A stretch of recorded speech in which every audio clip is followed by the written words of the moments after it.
Biology में पुष्पी पौधों में लैंगिक जन्म, इसके बारे में काफी चीज बता दी गई है। उसी जस्ट आगे चलते हैं। निषेचन क्रिया, निषेचन के बाद क्या होता है, उसमें निषेचन में क्या क्या बताया गया, पीछे देखे ध्यान ये वीडियो में किया गया है। अब आता है द्विनिषेचन। द्विनिषेचन में क्या होता है, डबल फर्टिलाइजेशन।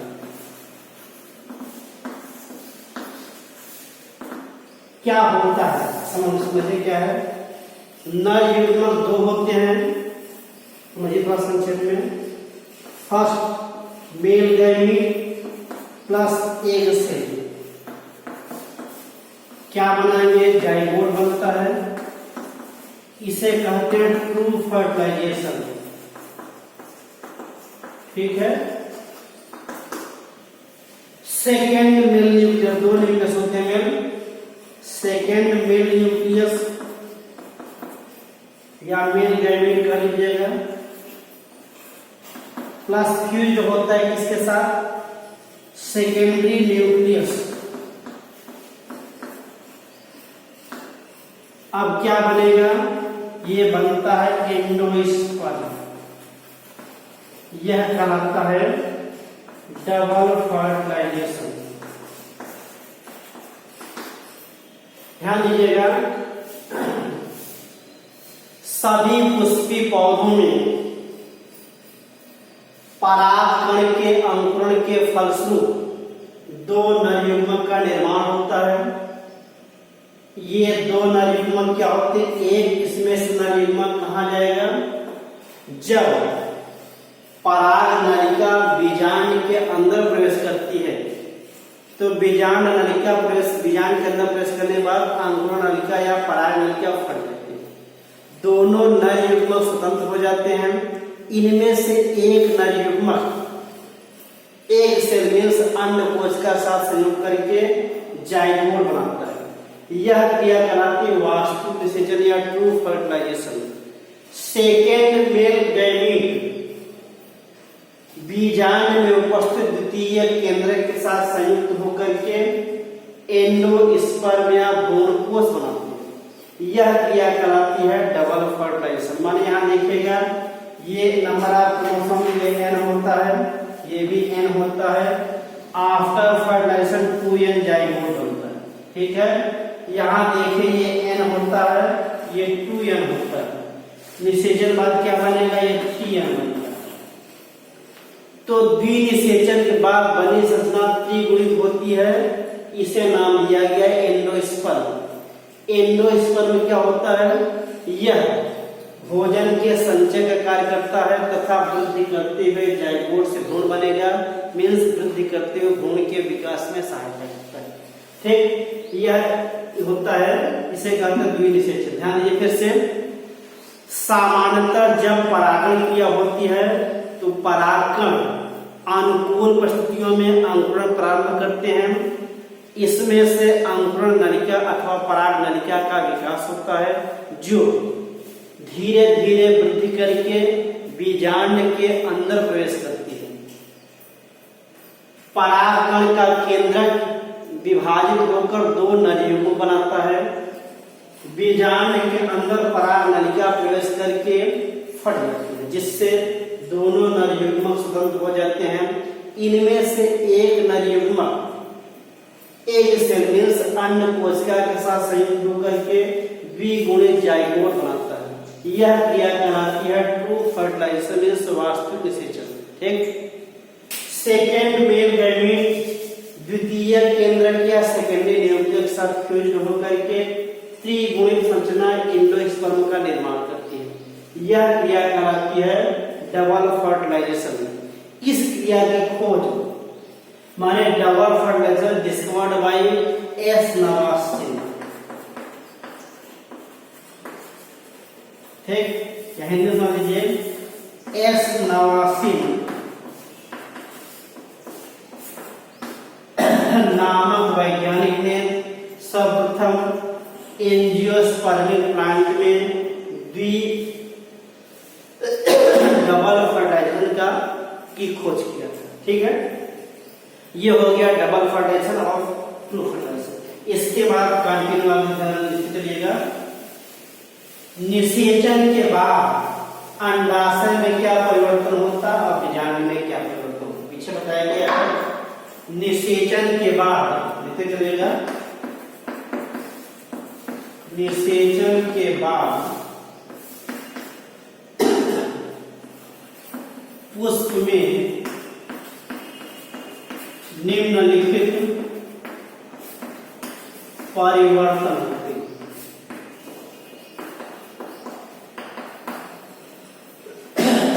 पहला है, ध्यान दीजिएगा, कैलिस। कैलिस में क्या होता है, बाह्य दलपुंज ये सूख कर गिर जाता है।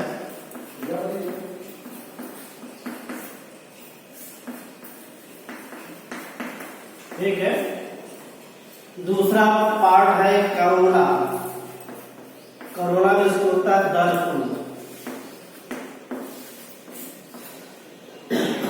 ये क्या होगा, ये भी सूख कर गिर जाता है।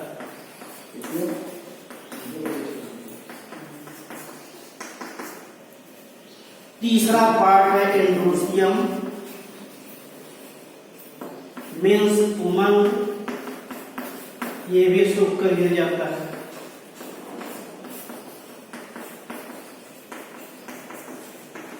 अगला पार्ट है गाइनोसियम। गाइनोसियम का एबव पार्ट कहता है स्टिग्मा, बिलो पार्ट कहता है style, means stigma and style, ये भी सूख कर क्या होते गिर जाते। ठीक है। अब बचता क्या है, अंडाशय बचेगा मीन्स ओवरी, और बीजांड मीन्स ओव्यूल बचता है। इनमें क्या विभाग परिवर्तन होता है,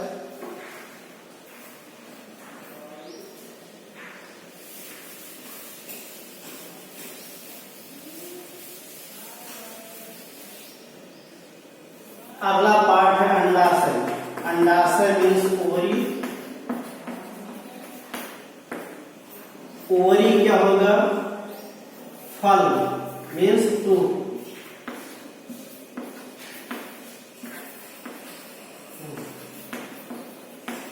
फल में परिवर्तित हो जाता है।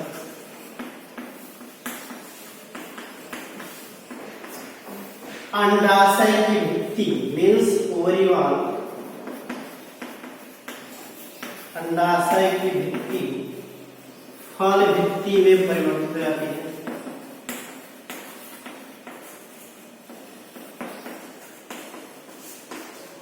ठीक है। फिर अगला पार्ट है बीजांड। बीजांड मीन्स ओव्यूल। ओव्यूल किसमें बदलता है, बीज में परिवर्तित हो जाता है।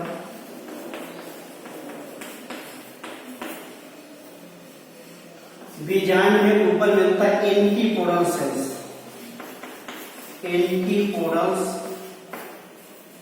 एंड सिनर्जिड्स में सहायक कोशिकाएं, ये नष्ट हो जाती है। ठीक है। बीजांड का आवरण, बीजांड आवरण बीज आवरण में परिवर्तित हो जाता है।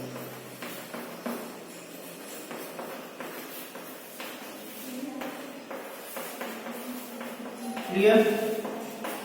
अब बीज आवरण दो होते हैं, बाह्य बीज आवरण से टेस्टा बनता है, बाह्य बीज आवरण या बीजांड आवरण से बाह्य बीज चोर बनता है, अंग्रेजी में कहते हैं टेस्टा। और आंतरिक या अंतर बीज बीजांड आवरण से अंतर बीज चोर बनता है, इसे कहते हैं टेगमेंट।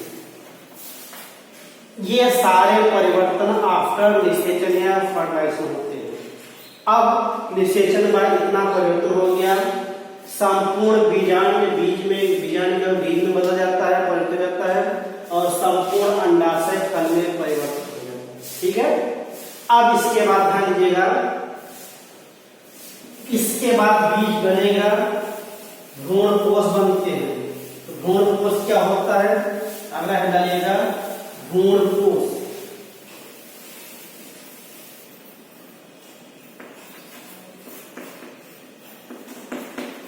भ्रूणपोष माने क्या होता है, एंडोस्पर्म। ठीक है, द्विनिषेचन के फलस्वरूप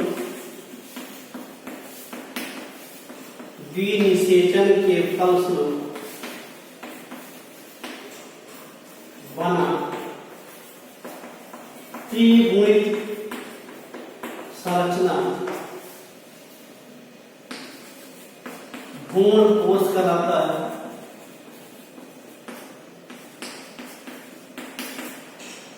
यह सेकेंडरी मेल गैमेट तथा द्वितीय केंद्रक के संवयन से बनता है। ठीक है, यह भोजन संचय का कार्य करता है।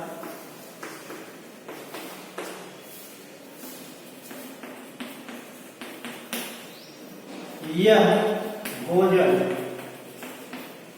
भ्रूण के विकास में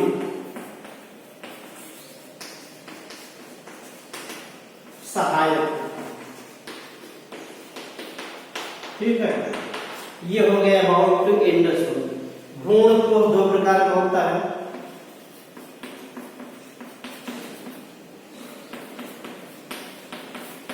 भ्रूणपोष दो प्रकार का होता है। पहला है केंद्रकीय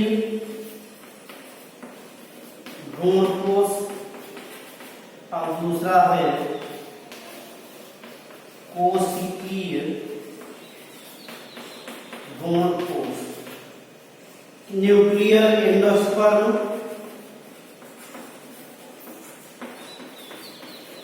ठीक है, दूसरा है सेलुलर एंडोस्पर्म। ये दो प्रकार के भ्रूणपोष का विकास होता है।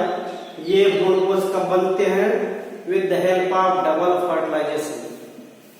द्विनिषेचन के फलस्वरूप एंडोस्पर्म का विकास होता है। यह एंडोस्पर्म क्या करता है, भोजन का संचय करता है और वृद्धि तथा विकास करते हुए भ्रूण के विकास या पोषण में सहायक होता है। भ्रूणपोष सामान्यतः दो प्रकार के होते हैं। केंद्रकीय भ्रूणपोष मीन्स न्यूक्लियर एंडोस्पर्म और दूसरा है कोशिकीय भ्रूणपोष माने सेलुलर एंडोस्पर्म। ठीक है, आगे देखिए, पहली हेड डाली जाएगा केंद्रकीय भ्रूणपोष।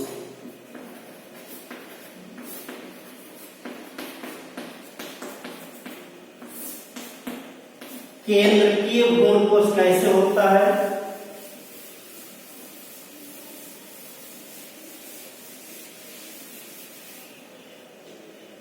ये मान लिया एक भ्रूणपोष का केंद्रक है, सॉरी कोशिका है, इसमें एक केंद्रक ही है। ठीक है, अब यह केंद्रक क्या करता है, केंद्र विभाजित होता है, कई छोटे छोटे केंद्र बन जाते हैं। ऐसे ये सभी केंद्र ऐसे परिधीय भाग में क्या हो जाते हैं, एकत्रित हो जाते हैं। मध्य में क्या होती है, एक वैक्यूल या रिक्तिका हो जाती है। ठीक है, ये सभी क्या है, न्यूक्लियस है। ये सारे न्यूक्लियस या केंद्र क्या होते हैं, परिधीय भाग में अरेंज हो जाते हैं। मध्य में वैक्यूल या रिक्तिका बन जाती है और अंत में यह पूरा समाप्त हो जाता है। फाइनली ऐसे बहुकेंद्र की जो है एंडोस्पर्म बन जाता है। ये मल्टी न्यूक्लियर एंडोस्पर्म का विकास होता है। ठीक, ये एंडोस्पर्म सेल है ये विभाजित है। अब लिखें कैसे? इस प्रकार का भ्रूण कोश किसमें पाया जाता है? पॉलीपिटेली। लिख लीजिए, इस प्रकार का भ्रूण कोश पॉलीपिटेली कुल या वर्ग कह लीजिए, वर्ग के पौधों में पाया जाता है।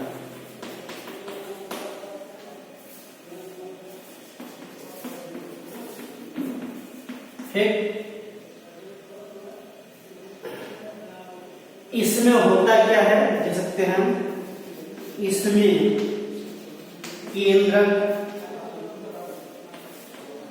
सामान्य विभाजन पर कई केंद्रकों में विभाजित हो जाता है।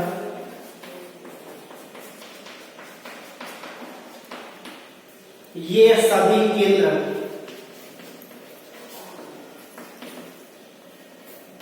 परिधीय भाग में या परिधि में परिधि मध्य में रिक्तिका बन जाती है।